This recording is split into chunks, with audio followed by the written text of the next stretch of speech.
네, 앞서 보신 것처럼 충북 산악인 최초로 히말라야 14좌 등정에 도전하는 조철희 대장이 지난달 히말라야 로체봉 등정에 성공했습니다. 14좌 가운데 4개의 정상에 올랐는데요. 14좌 등정의 의미와 앞으로의 계획은 무엇인지 무슨 일 이슈에서 좀 더 자세히 들어봅니다. 네, 충북 산악연맹 히말라야 14좌 원정대 조철희 등반대장 자리했습니다. 안녕하십니까? 네, 안녕하세요. 네, 자 히말라야에서 4번째로 높은 봉우리죠. 로체 등정에 성공을 했습니다. 이로써 14좌 가운데 4개 봉에 오른 건데 어떤 계획을 갖고 출발을 하신 건가요? 네, 4년간 이 14개 봉우리, 8,000m 이상 14개 봉우리를 이제 오르겠다는 계획으로 2019년 첫 도전을 시작했습니다. 이번 봄 시즌에 3개 봉우리, 그러니까 다울라기리, 로체, 마칼루봉 이 3개 봉우리 등정을 목표로 지난 4월 1일 날 출국을 했고요. 예. 첫 번째 등반 대상지였던 이 7위봉 다울라기리에서 예상보다 좀 많이 지체가 되었습니다. 그래 이제 심리적으로 좀 부담도 컸고 결국 마지막 캠프인 7,300m 지점에서 돌아 내려올 때는 저도 모르게 눈물이 나더라고요. 다행히 이제 두 번째 등반지였던 로체봉을 8일 만에 성공하면서 좀 시간을 벌기는 했습니다만 거기서 다시 이제 마칼루봉 베이스 캠프로 이동했는데 5일간을 계속 쉬지 않고 이제 폭설이 내린 거죠. 결국은 그 폭설로 인해서 등반을 종료하고 철수하게 됐습니다. 네, 실로 굉장한 도전을 이어가고 계십니다. 이 네팔 현지에서부터 이 출발부터 좀 쉽지 않았다고 들었거든요. 변상규 원정대장이 출국을 못해서 결국 혼자 등정을 했다고요? 네, 사실 그 원정대장이라는 그 직책이 굉장히 무겁습니다. 등반도 등반이지만 경비를 조달하는 문제 뭐 굉장히 많거든요. 이번에도 국내에서 좀 해결하고 들어와야 할 자금 조달 문제가 있어서 이제 제가 좀 먼저 출발하고 10일 후에 출국하기로 하고 저는 베이스 캠프로 들어갔는데 그 시점에 이제 네팔의 코로나 상황이 좀 악화가 된 거예요. 급속도로 좀 나빠졌고 그러다 보니 항공편이 전부 취소되고 뭐 심지어 이제 네팔은 자국과 연결되어 있는 모든 국경을 폐쇄했으니까요. 들어올 수가 없었던 거죠. 결국 이제 저 혼자 등반을 해야 하는 상황이 되었던 거고요. 게다가 이제 변상규 원정대장이 식량을 가지고 들어오기로 되어 있었던 거거든요. 네. 이제 그 식량 조달에 차질이 생긴 거고 저는 약 2달여를 이제 현지 음식으로 버텨야 하는 그런 상황이 됐던 거죠. 예, 정말 악조건이었는데 말씀하신 것처럼 작년에 이 코로나19 여파가 굉장했지 않습니까? 이 등반 과정에서도 이 코로나19 때문에 좀 힘든 점이 더 많았을 것 같아요. 제가 다울라기리 베이스에 들어가고 한 3주 정도가량은 아무 문제가 없었습니다. 저희가 이제 카트만두 그 시내에서 PCR 테스트를 또 한 번 받고 이상 없다라고 판정을 받고 이제 베이스로 이동을 한 거였는데요. 저희가 들어가고 3주 뒤에 한 20여 명이 이제 추가로 들어왔는데 이제 그때부터 코로나가 이제 전파가 되기 시작했던 거죠.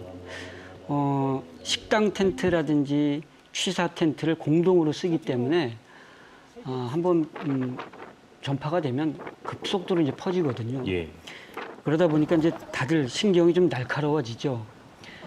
옆에 있는 사람이 기침만 해도 민감하게 반응을 보이고 뭐 심지어 싸움이 일어날 정도였으니까요. 하지만 사실 이 5,000m 이상에서는 그렇게 기침을 한다거나 호흡기 계통에 어떤 그 불편함이 생기는 것, 이 당연한 거거든요. 근데 그게 이제 용납이 안 되는 거죠. 너무 다들 이제 날카로워져 있으니까.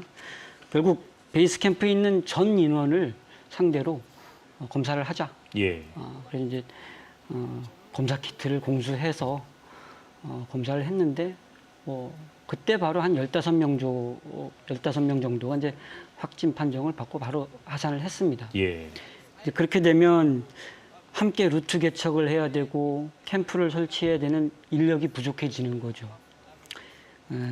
뭐 당연히 이제 등반 속도가 나지 않고 결국 저 역시도 이제 마지막 캠프였던 7,300 지점에서 철수하게 됐습니다. 정말 여러 가지 험난한 장애물을 넘어야만 했습니다. 최악의 기상 여건도 이 힘든 여정에 한 몫을 했다고요? 네, 이제까지의 히말라야 지역의 날씨 그러면 산에 따라서 이제 다소 차이를 보였습니다. 예를 들어 에베레스트 지역이 안 좋으면 좀 떨어져 있는 안나푸르나 지역은 괜찮다든지 이제 그랬는데 금년 봄에는 뭐 전 지역이 많은 눈과 강풍으로 등반하기 정말 어려운 환경이었습니다. 다행스러웠던 거는 이제 에베레스트 지역 에베레스트와 로체 지역은 대규모 인원 약 한 400여 명이 넘는 이런 대규모 인원들이 등반을 했던 관계로 성공할 수 있었습니다만 다울라기리와 마칼루는 소규모였거든요. 20-30명 정도에 불과했기 때문에 사실 이 두 군데는 금년에는 아무도 등정한 사람이 없습니다.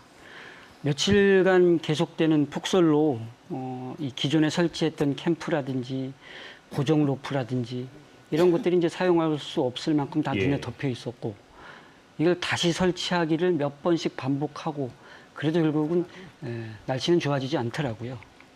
네. 자, 이런 모든 고난들을 이겨내고 정상에 올랐을 때 참 기분도 참 남달랐을 것 같은데요.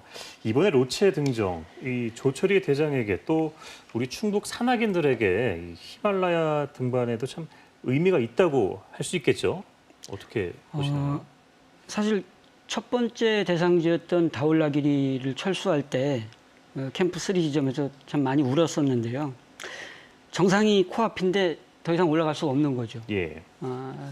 장비 지원도 안 되고 같이 할 인력도 부족하고 그래서였는지 두 번째 대상지였던 로체봉은 반드시 올라가야 되겠다는 부담이 좀 컸습니다. 사실 정상에 올라섰을 때 어떤 심정이냐, 어떤 기분이냐 이런 질문을 참 많이 받는데요.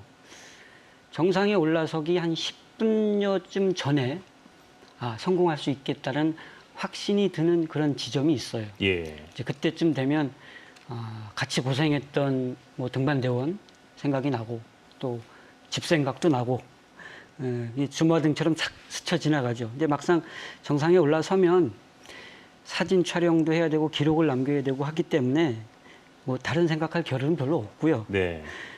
특히 로체봉 정상은 매우 비좁습니다. 그리고 바위벽이고 그리고 조심해야 되는 데다가 약 한 4년쯤 전에 정상을 등정하고 탈진해서 내려오지 못한 그 시신이 아직도 거기 있어요. 그냥 매달려 있습니다. 그러니까 극도로 긴장하게 되죠. 특별히. 알겠습니다. 이제 마지막 질문을 드려야 될 것 같은데요. 우리 원정대 앞으로의 계획 다시 한번 좀 짚어주시죠. 4년간 이 14자 완등을 이뤄내겠다 이런 계획이었습니다. 지난해에 이 코로나로 인해서 제대로 이제 진행하지는 못했습니다만 1년이라는 기간이 이제 연기된 만큼 좀 더 내실 있게 준비하는 계기로 삼아서 남아있는 봉우리 안전하고 성공적으로 등반하도록 할 거고요. 끝으로 이 자리를 빌어서 우리 충북 히말라야 14자 원정대의 지원을 위해서 히말라야를 잘 모르시는 분인데 공부까지 해가면서 애써주셨던 충청북도의 강영민 주무관께 이 자리를 빌어 다시 한번 감사의 말씀 전하고 싶습니다. 네, 앞으로의 등정도 저희가 응원하겠습니다. 지금까지 조철이 등반대장과 함께했습니다. 오늘 고맙습니다.